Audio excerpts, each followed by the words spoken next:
On this episode of Global Topic, I'll have a conversation with Mike Goodfriend, who's a teamwork engineer, leadership coach, and author.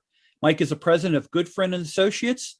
Mike and I will have our part two conversation on exploring business opportunities.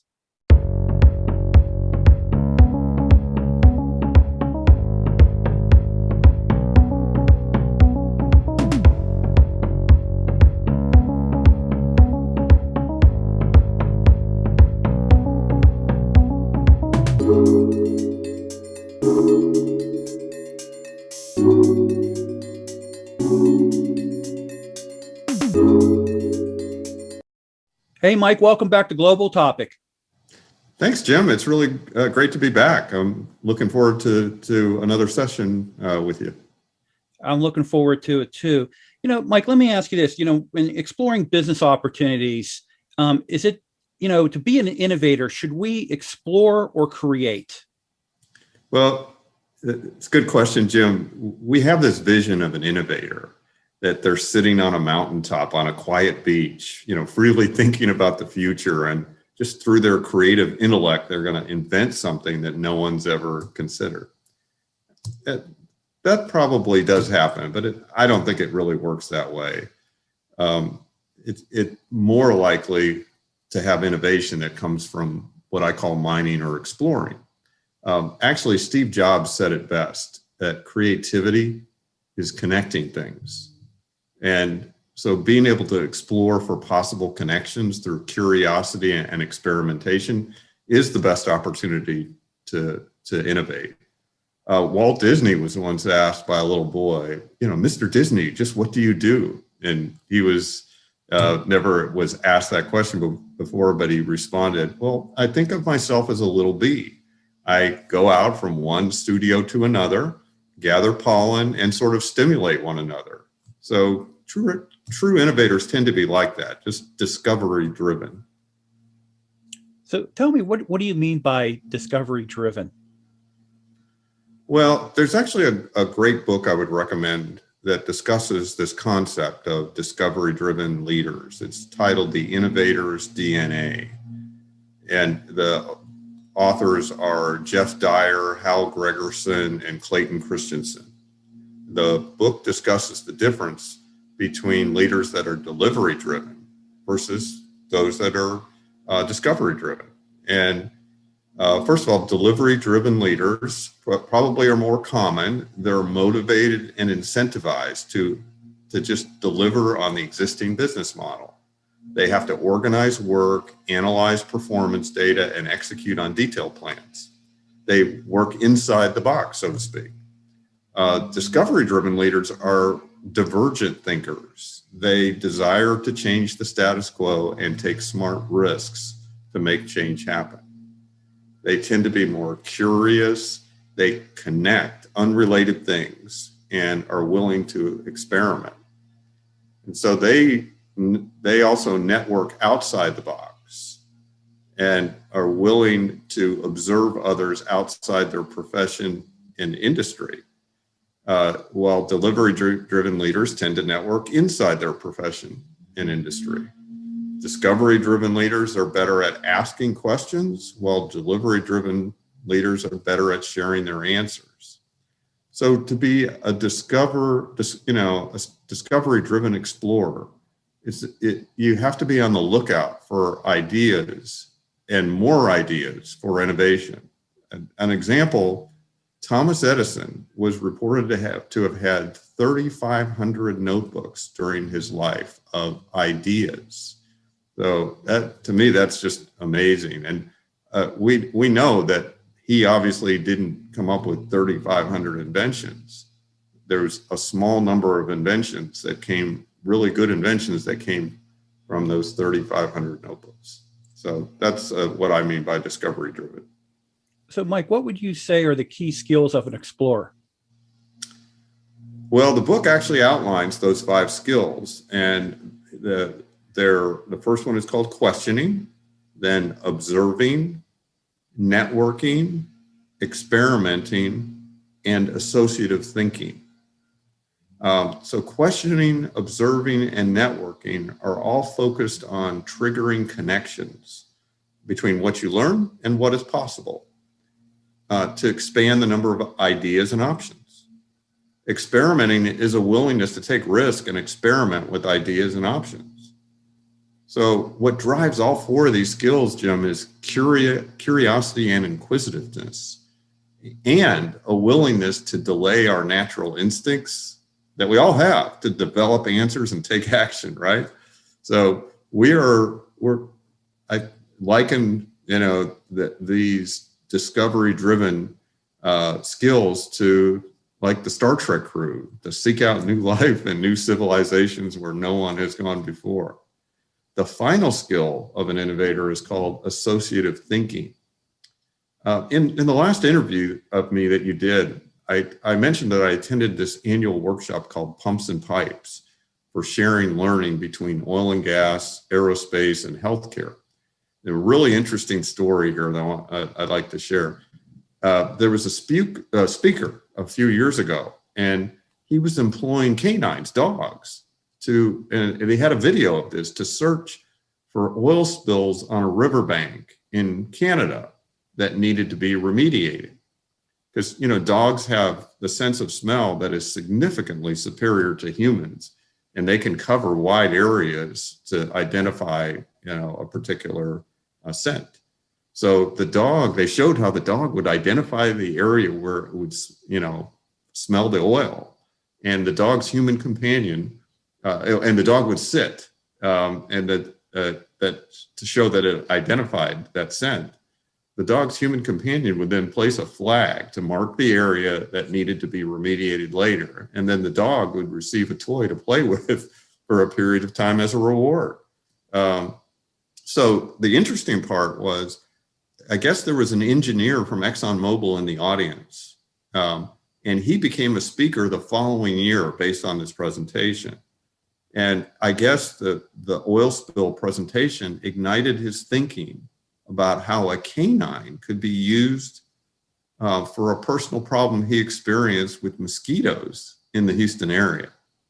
Turns out mosquito baby larvae are hatched in standing water, and they have a scent. So a dog could be trained to identify that scent in the mosquito habitat, so the mosquito reproduction could be remediated and reduced. So it was this engineer's desire to discover and learn that triggered a possible solution to the unrelated issue. So associative thinking, when we think of self-driving cars as an innovation for the future, why can't we associate self-driving cars to self-driving shipping, or what we discussed last time, autonomous shipping? How can nanosensors be used to detect corrosion on bridges, but also the amusement park industry? How can drones that are used for bridge inspections at a lower cost and greater coverage, what else can those non-human flying objects do more effectively and more efficiently to detect corrosion? So those are just some examples of some associative thinking. Well, how can we learn to be associative thinkers? Yeah, associative thinking is a skill. It's a muscle we need to build. And one way to build the muscle is just by practicing. And one of the things I like to do is to have people combine unrelated and random things around us as ideas for innovation. In preparing for this, I just thought, okay, try to be as random as possible. And I thought of a pen. I was kind of looking around me, and I said, there's a pen, a family picture, and then there was something, the lawnmowers were out there for a neighbor on a riding lawnmower. So a pen, a framed family picture, and a riding lawnmower. And what could be combined that might be unique and innovative? You don't have to make it a perfect innovation, just unique and different. So what came to mind for me, just a couple of ideas. I'm not saying these are perfect ideas, but they're ideas. And so the first one that came to mind was an autographed family holiday card with everyone superimposed sitting on a riding lawnmower. And the other one I thought of was a little crazier. How about having an iPad that actually is sitting on a riding lawnmower, and it has a family picture saved on it that can be programmed into a birthday card into the mower, and that image could be cut into the grass, including a handwritten greeting using an iPad pen. Again, a little crazy, but you can see how you can take unrelated things and combine them into unique ways for possible innovation. Last time I mentioned that, my leadership program that I created is called the Teamwork Sharks Leadership Challenge.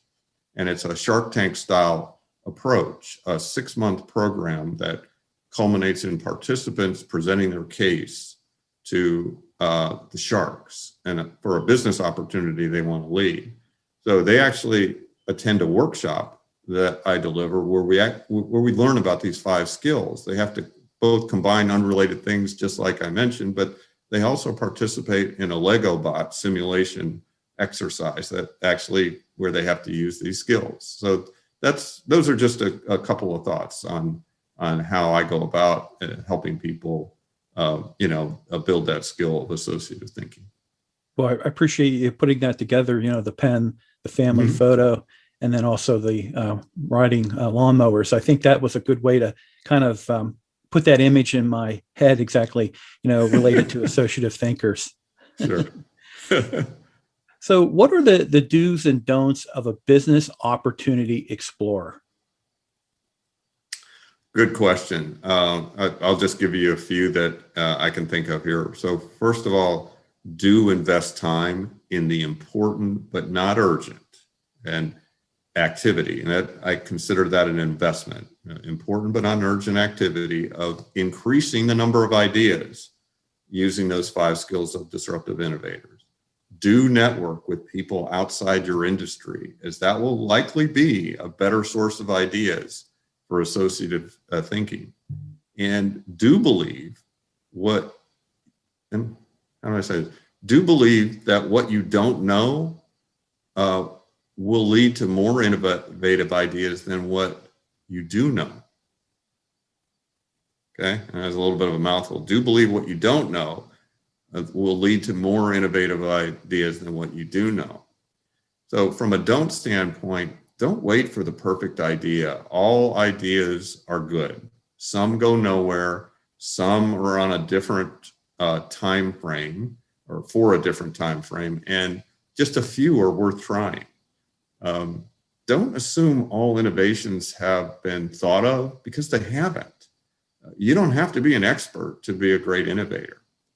And don't be afraid to take risks and to experiment. It is better to fail fast than not fail at all. So those are a few do's and don'ts that are off the top of my head. Very good. In closing out this part 2, is there anything that we didn't talk about here that you would want to leave with the viewers? Yeah, I truly believe in that if we can change our mindset about what it takes to be an innovator, that it doesn't take that sitting on the mountaintop and really coming up with things that nobody has ever thought of. Truly, if we start to look at connecting things, everything that we see around us, if you're able to talk to vendors and customers and observe how they do things with an open mind about how that might apply to something you're doing, that's a great opportunity to innovate. Anytime that you can network with people that you don't know, it should be. I think it's that to be able to learn something from somebody that goes about things in a totally different way than you do is likely to trigger some ideas that you haven't thought of. So I just encourage everyone to go out and take a few risks, talk to people that are different than you. You might be surprised at not just what innovations may come your way, but also your own growth and development, through that diversity of ideas. Very good. Mike, for the viewers of the episode, I will put a link to the book that you mentioned. And this way, if anybody would want to purchase that book and take a look at it, they can have access to that. Mike, thank you so much for this opportunity for part 2. And I'm looking for our next part 3 together. Absolutely, Jim. Thank you again. No problem. Hey, have a great day. You too.